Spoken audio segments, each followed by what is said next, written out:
Hi everyone.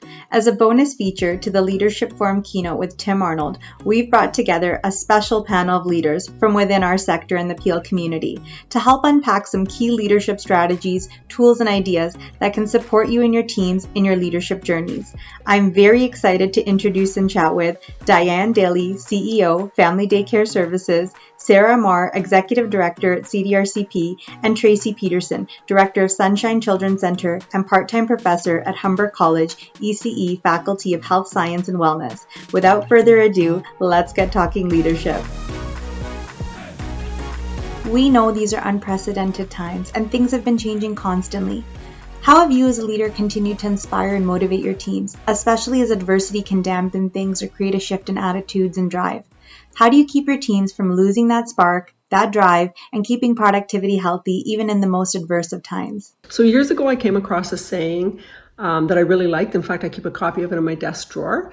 And it says that your attitude is your most priceless possession. We can't always control what's going to happen to us in life, but what we can control is how we're going to choose to react to it.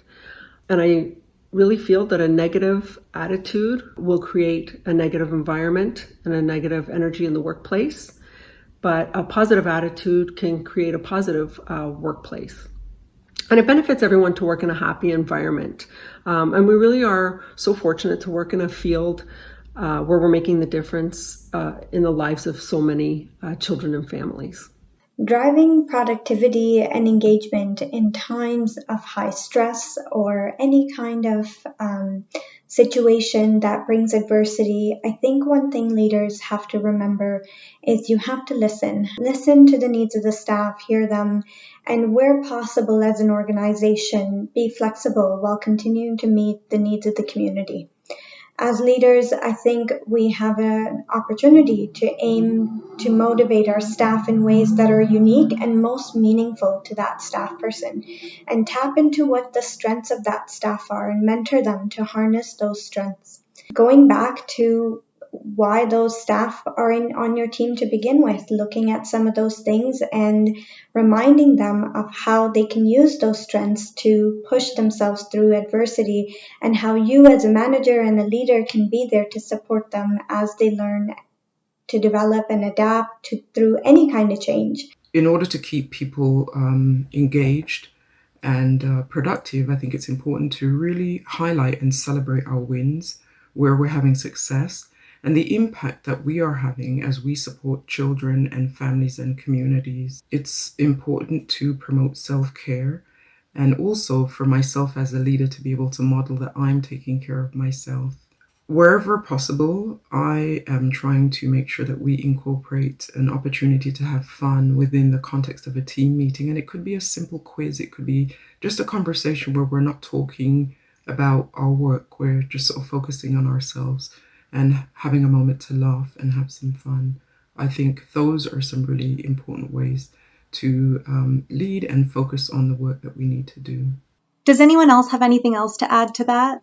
I think one other thing as leaders, and most people may not realize, is we also take inspiration from you as staff, as educators. When we watch what you do, when we watch what you overcome, it gives us the strength to overcome challenges that we face as leaders. So remembering that you also are a reason for our motivation. Thanks for sharing, Sarah. I think recently we've all had to be more nimble and adapt to the circumstances, but focusing on a change mindset, what's one thing that you've adapted this year in your organization or company that you'll continue to implement in the near future? Throughout this pandemic environment, it's really been important we've had a lot of opportunities to innovate and to do things differently.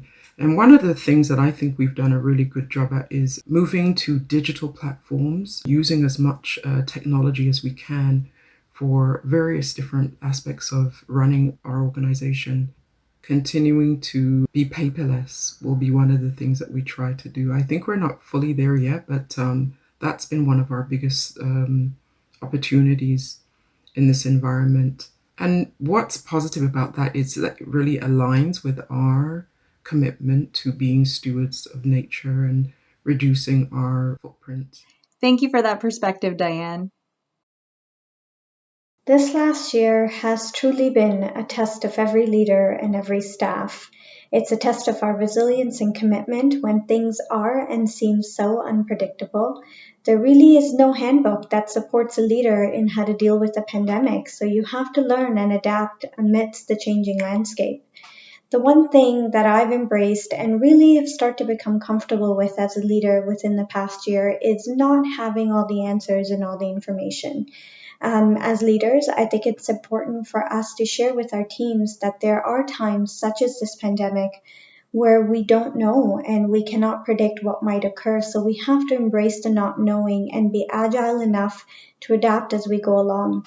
I think it's also important for us as leaders to have conversations with our staff about our vulnerabilities and the information we would like to have access to that we don't, and to help them recognize that we're in this together. And as much as we would all like to have the information and the answers, we don't, but we're going through it together as a team. So COVID-19 presented numerous challenges for our sector.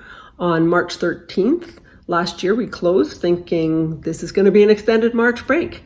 But while we were wrong, it forced us to get very creative and to see things as a challenge instead of a struggle. I'm very fortunate to work with a group of coworkers who are a very creative bunch and think out of the box and came up with some amazing, neat new ideas and strategies to keep everyone safe in the environment.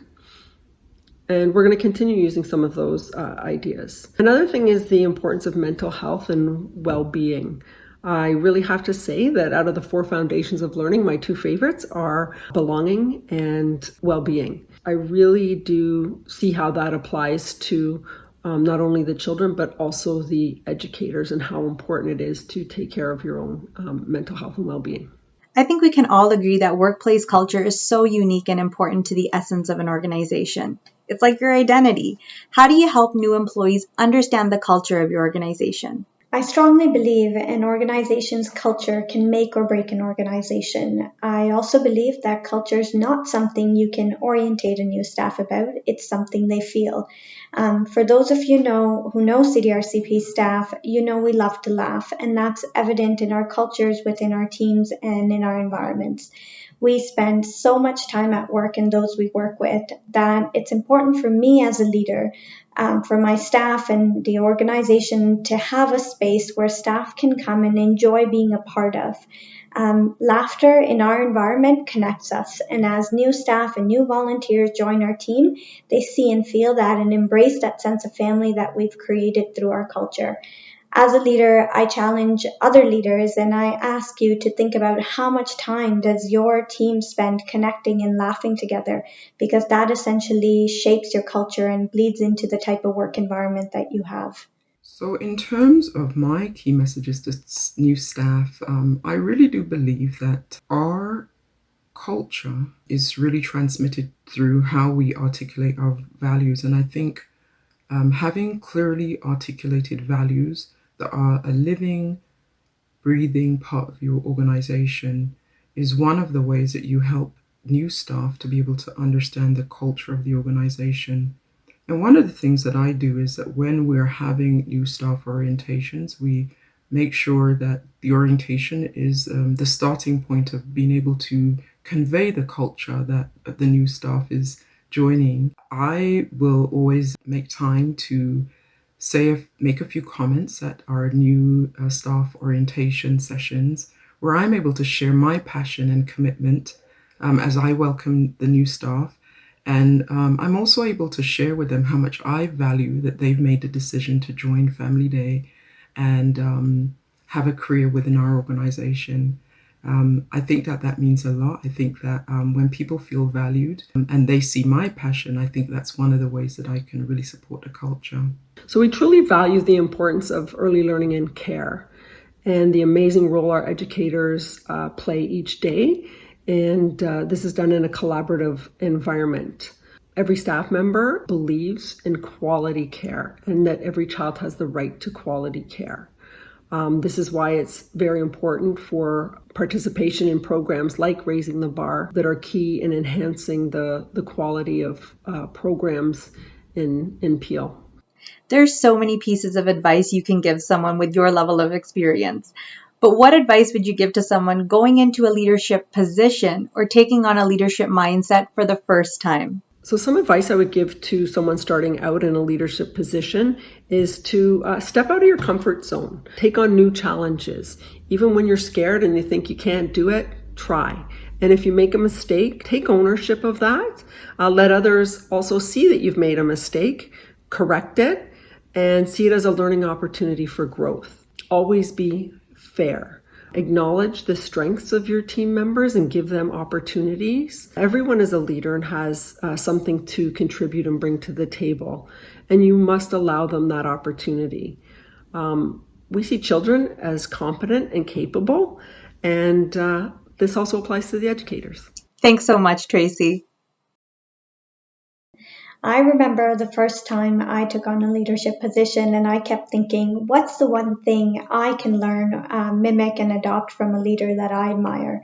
And I would say along the way, I learned some fundamental things that I've adopted that I'd love to share with a new leader.